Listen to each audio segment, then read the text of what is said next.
January 4th, 1945, 7:15 in the morning. The flight deck of USS Langley pitches beneath Lieutenant Charles V. August's boots as his F6F-5 Hellcat roars to life.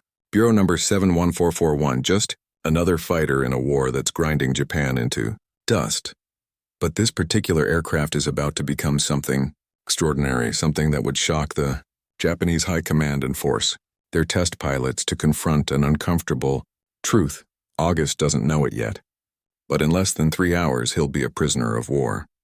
And his Hellcat, tail code 29, it will be flying under the crimson sun of the Japanese Empire. The mission is straightforward.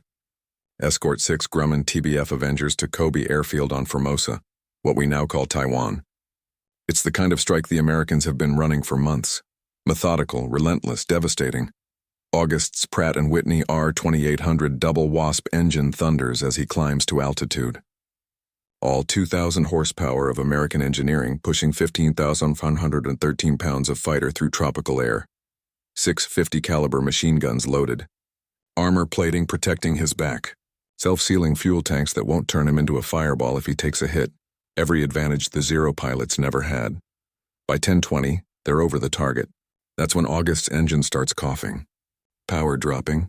Oil pressure falling. The kind of mechanical failure that happens in war. Random, merciless. Uncaring about the timing. He's going down. And on the ground below, Japanese engineers are about to get their hands on America's most successful carrier fighter. What they discover when they test it will change everything they thought they knew about air combat. To understand what happens next, you need to understand what came before. In December 1941, the Mitsubishi A6M0 was the most feared fighter in the Pacific. American pilots called it the Zero. Japanese pilots called it invincible. They had good reason. The Zero could outturn anything the Allies could field. It could outclimb most fighters. With a combat radius of over 1,000 miles, it could escort bombers deeper into enemy territory than anyone thought possible. At Pearl Harbor, at Wake Island, in the skies over the Philippines and Malaya, the Zero cut through Allied fighters like they were standing still. American pilots who survived encounters with the Zero came back with terrifying reports. The Japanese fighter could loop inside any maneuver. It could sustain turns that would black out Allied pilots.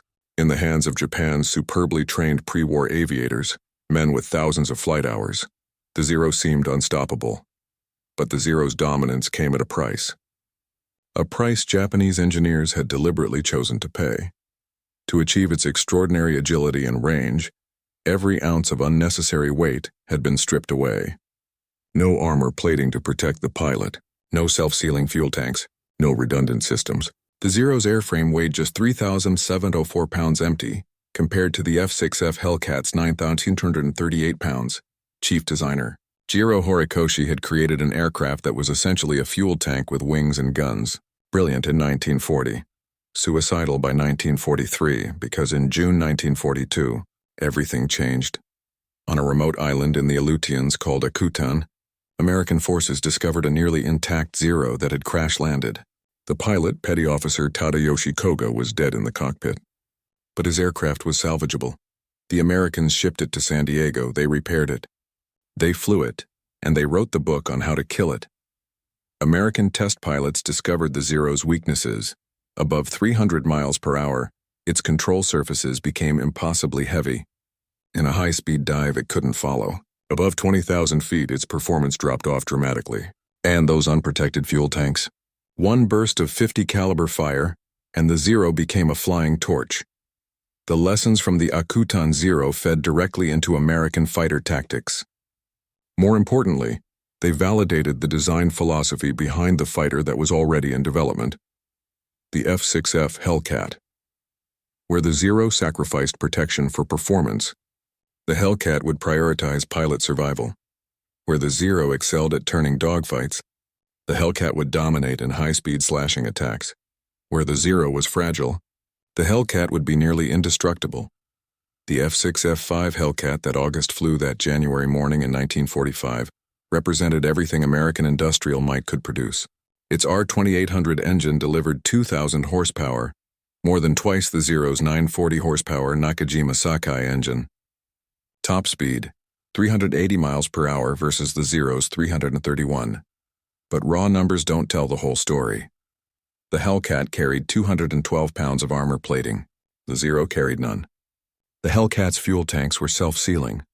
A bullet hole would seal itself within seconds. The Zero's tanks would leak fuel, leaving a trail of vapor that one tracer round could ignite. The Hellcat could absorb punishment that would obliterate a Zero and still bring its pilot home. By January 1945, the Hellcat had been in combat for 18 months. Its kill ratio was devastating. 19 Japanese aircraft destroyed for every Hellcat lost in aerial combat. Hellcat pilots had shot down 5,223 enemy aircraft. The fighter had broken the back of Japanese naval aviation at the Battle of the Philippine Sea, the Great Marianas Turkey Shoot, where American Hellcats massacred 600 Japanese aircraft in 2 days. Japanese pilots who survived encounters with Hellcats reported back in frustration. The American fighter was faster. It could dive away from any engagement, and if you managed to get on its tail, the pilot was protected by armor while your bullets bounced off the Hellcat's tough structure. But here's the thing. Japanese pilots' reports were one thing. Actually flying the enemy's aircraft was something else entirely. Japan had captured Allied fighters before. A few Wildcats, some P-40 Warhawks. They'd been examined, documented, test-flown. But those were earlier generation fighters, capable machines but not the weapon that was currently dominating the Pacific sky. Getting a Hellcat intact? That was the intelligence windfall. So when Lieutenant Charles August's engine failed over Formosa, forcing him to belly land in a field near Kobi airfield, Japanese forces moved fast. They captured August. More importantly, they captured his aircraft. F6F-5 Bureau number 714041 was substantially intact.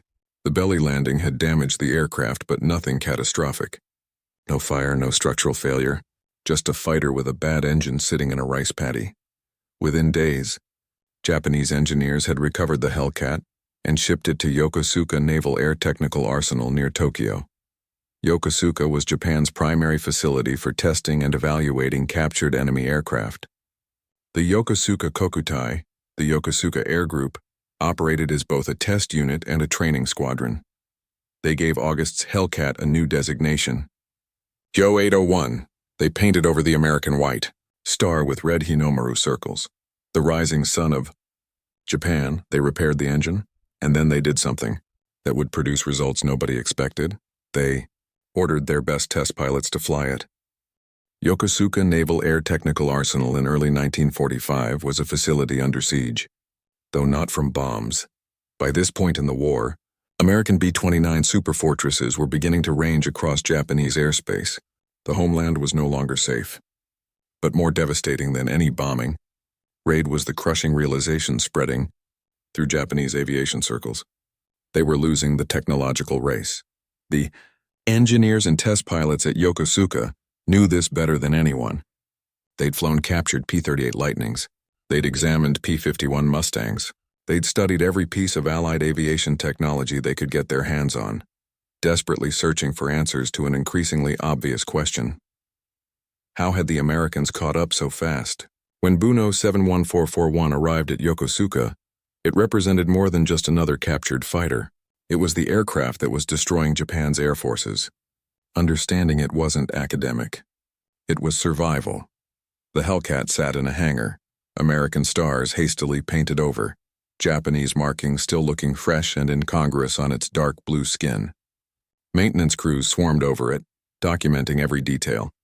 The armor plating thickness, the self-sealing tank construction, the mechanical complexity of the engine supercharger. What they found was sobering. The R2800 Double Wasp was a masterpiece of engineering. 18 cylinders, 2 rows, capable of sustained operation at power settings that would destroy Japanese engines. The supercharger system was more sophisticated than anything in Japanese inventory. Even the engine mounts were reinforced to handle forces Japanese designers hadn't anticipated. But specifications on paper are one thing. Flying the aircraft is something else entirely. Japanese test pilot Lieutenant Commander Yoman Horinuchi drew the assignment for the Hellcat's first evaluation flight. Horinuchi was an experienced aviator. He'd survived this long in a war that had consumed most of Japan's pre-war pilot corps. He'd flown Zeros. He'd flown captured American types. He knew what to expect, or so he thought. The first surprise came during the pre-flight inspection. The Hellcat was enormous. Standing next to it, looking up at the massive radial engine, Horinuchi could appreciate just how much larger it was than the Zero. The wing was thicker. The landing gear was sturdier. Everything about the aircraft radiated solidity. Climbing into the cockpit felt like entering a fortress. Armor plate behind the seat. Armor plating on the sides. Bulletproof glass. The instrument panel was complex. More gauges than Japanese fighters carried. Monitoring systems that didn't exist on Japanese aircraft. Engine start. The R-2800 caught on the first try, settling into a smooth, powerful rumble. Not the high-pitched scream of a Zero's engine, but a deep, confident growl. Just from the sound, you could tell this engine had power in reserve. Taxiing. The Hellcat was heavy, but the controls responded smoothly. Visibility over the nose was poor. That big radial engine blocked forward vision during ground operations. But the aircraft felt stable, planted. Then came the takeoff roll. Horinuchi advanced the throttle. The R-2800 bellowed. Acceleration pressed him back into the seat with a force he'd never experienced in a Japanese fighter. The Hellcat gathered speed quickly, surprisingly quickly for something this heavy. At 85 miles per hour, he eased back on the stick. The Hellcat lifted off.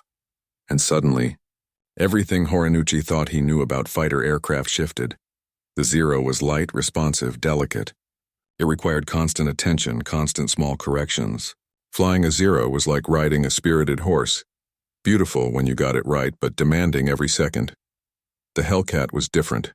The Hellcat was stable. Rock-solid stable. Once trimmed properly, the aircraft flew itself.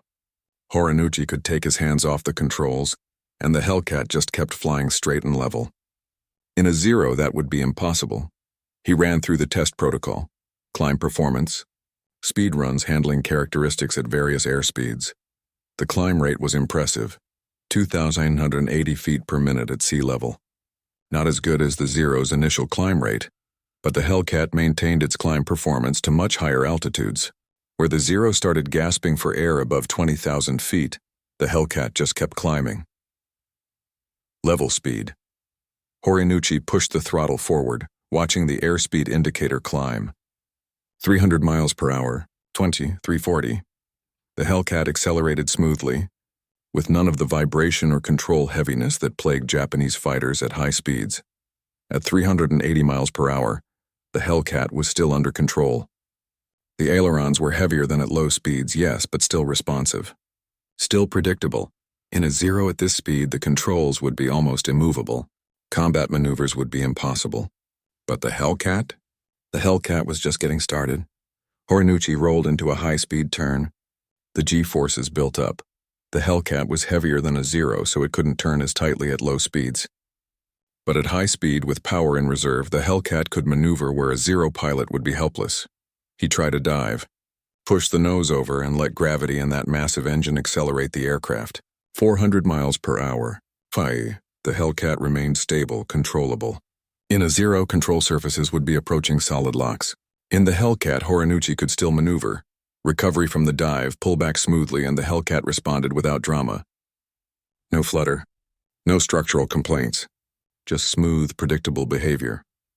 After 45 minutes in the air, Horinuchi brought the Hellcat back to Yokosuka. The landing was straightforward. The fighter's wide-track landing gear made it stable on approach, and the aircraft's weight helped it settle smoothly onto the runway. Engine shut down. Cockpit checklist complete. Horinuchi sat in silence for a moment, gathering his thoughts. Then he climbed down and walked directly to the debriefing room. What? He told the assembled engineers.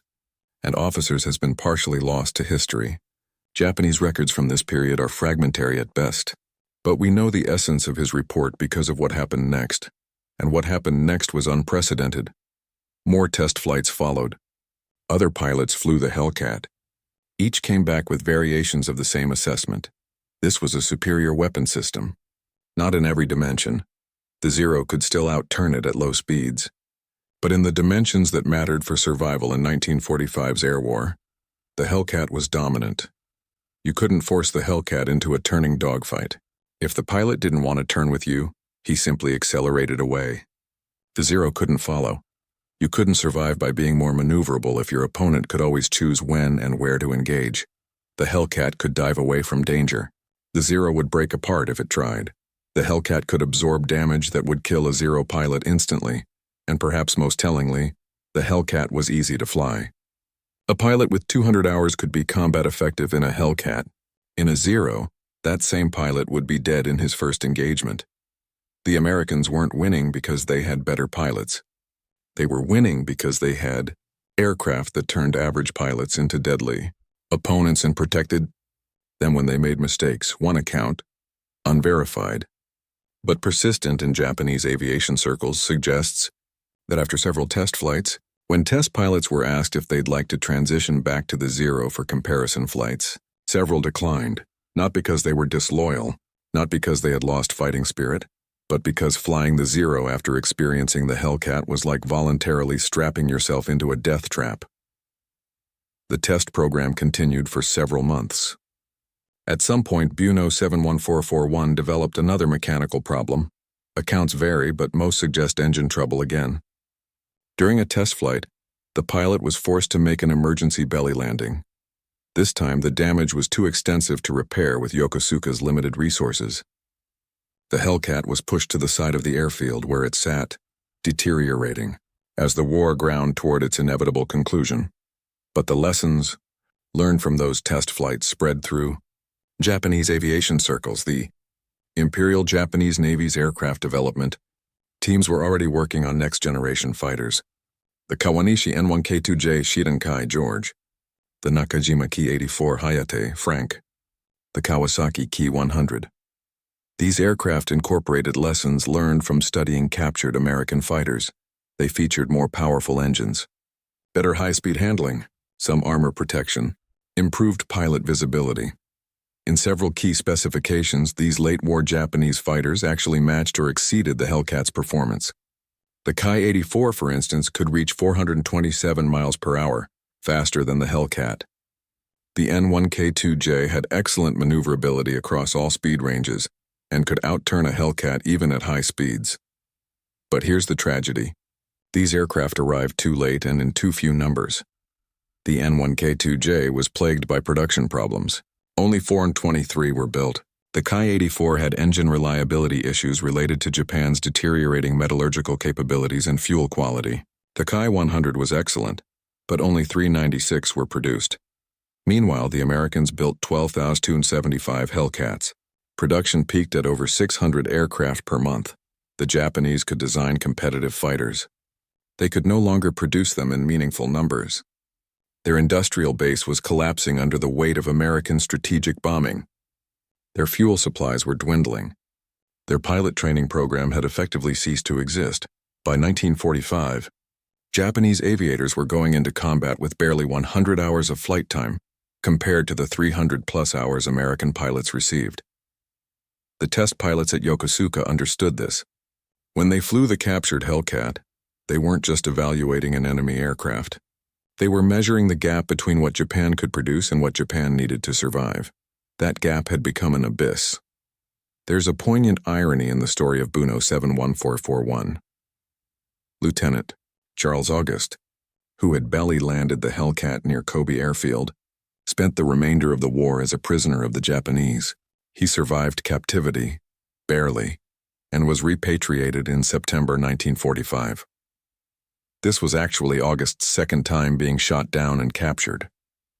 In November 1942, during Operation Torch, the Allied invasion of North Africa, August's Wildcat had suffered engine failure fighting Vichy French forces over Morocco. He'd been forced to bail out and was captured, but was released when Vichy forces surrendered days later, being shot down twice, captured twice, surviving both times. August's luck was extraordinary. He ended the war credited with 3 aerial victories, 1 German, 1 Vichy French, and 1 Japanese. But perhaps his greatest contribution to the war effort was inadvertent, delivering an intact F6F-5 Hellcat to Yokosuka, where Japanese test pilots could finally understand, from the cockpit, with their hands on the controls, just how comprehensively they'd been outmatched. September 1945. The war is over. Marines from Marine Air Group 31 enter Yokosuka Naval Air Technical Arsenal as part of the American occupation forces. The facility is largely intact. The atomic bombs fell elsewhere, and conventional bombing had prioritized other targets. The Marines are conducting a systematic inventory of Japanese military assets.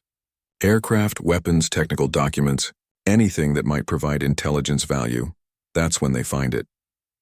Sitting at the edge of the airfield, partially dismantled, weathered by months of exposure, an F6F-5 Hellcat in Japanese markings, Bureau number 71441, the aircraft that Charles August belly landed 8 months earlier. The Americans photograph it extensively. The images show a sorry sight. Engine cowling removed, missing panels, the once proud fighter reduced to a curiosity. But the Japanese markings are clearly visible. Red Hinomaru circles over the white stars. The designation Yo 801 still readable. The discovery makes its way up the chain of command. Here's tangible proof that the Japanese had captured and evaluated one of America's premier fighters. But by September 1945, this is more historical curiosity than intelligence crisis. The war is over. Japan has surrendered. The Hellcat's secrets, if they ever were secret, no longer matter. Buno 71441 never flew again. Too damaged, too far from repair facilities, too irrelevant in a world where Japan's aviation industry had ceased to exist. The Americans documented it and moved on, but the story that emerged from those who had flown it, the Japanese, test pilots who had experienced the Hellcat, firsthand, that story deserved to be told. Because embedded in that story is a larger truth about industrial warfare. Japan entered World War II with superbly trained pilots and a fighter, aircraft, the Zero, that was genuinely innovative for its time. Japanese aviation technology in 1941 was competitive with anything the Western powers fielded. But Japan couldn't maintain that edge.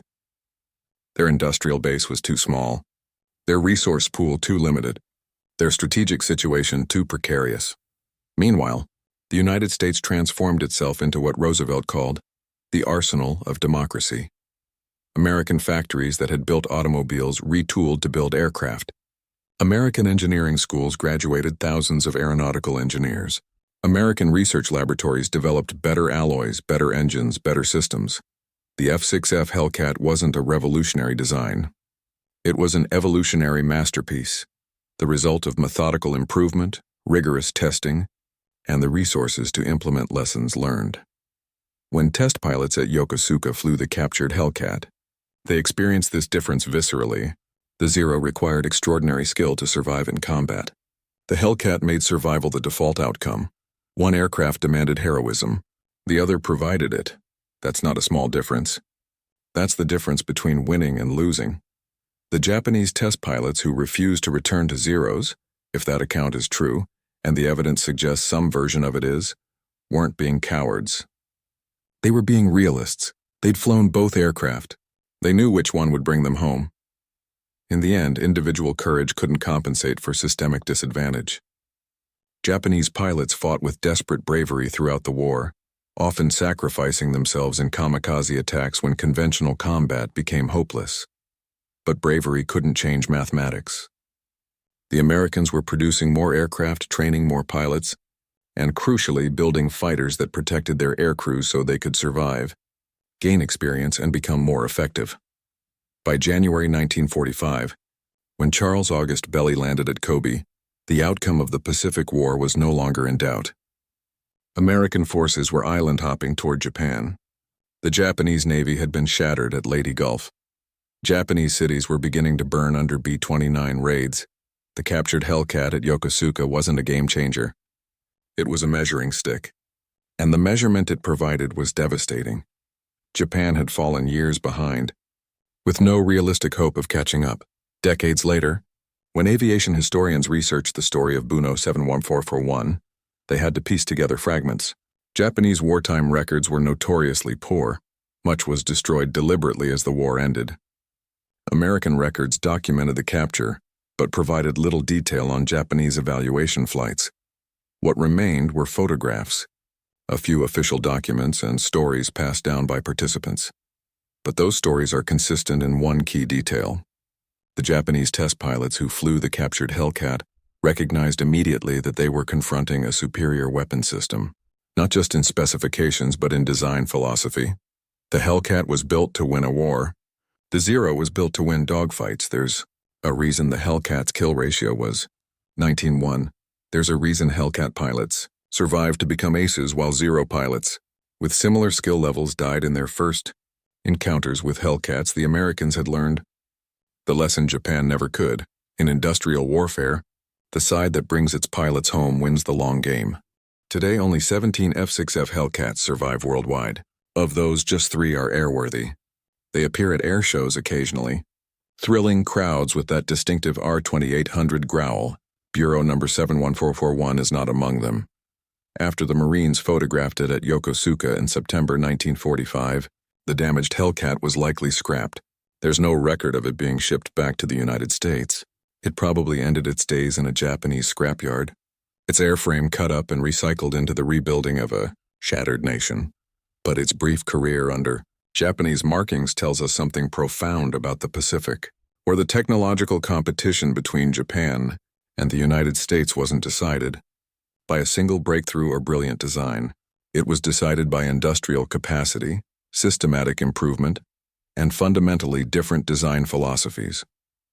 Japan built fighters optimized for the skills of their best pilots. When those elite pilots were killed, replacement pilots couldn't extract the same performance from their aircraft. The learning curve was steep, and the war was unforgiving. The United States built fighters optimized for pilot survival and ease of operation. Average pilots could be effective. Inexperienced pilots could survive long enough to gain experience. The learning curve was manageable, and the production pipeline never stopped. The F6F Hellcat wasn't the fastest fighter of World War II. It wasn't the most maneuverable. It wasn't even the most heavily armed, but it was reliable. It was forgiving. It was survivable. And there were thousands of them. Lieutenant Charles August survived the war, survived being shot down twice, captured twice, and imprisoned by the Japanese for 8 months. He returned home and ended his naval career with 3 victories in a story that almost nobody believed until documentation emerged decades later. The Japanese test pilots who flew his Hellcat also survived the war, though their names are largely lost to history. What survives is the legacy of their evaluation, the sobering recognition that Japan's aviation technology had been surpassed and that closing the gap was impossible. In aviation museums today, you can see both aircraft. The A6M0 looks delicate, almost fragile, its lines elegant and purposeful. The F6F Hellcat looks brutish by comparison. Thick wings, massive engine, heavy structure, but appearances deceive. The Zero was a sprinter, brilliant in the first lap, but lacking endurance for a marathon war. The Hellcat was a marathon runner, built to keep going, day after day, mission after mission, bringing its pilots home. When historians analyze the Pacific War's air campaign, they often focus on kill ratios, production numbers, and strategic turning points. All important, all valid. But sometimes the story is simpler. Sometimes it's about a captured fighter sitting on a Japanese airfield, and test pilots climbing into the cockpit and understanding, maybe for the first time with complete clarity, that their side was going to lose.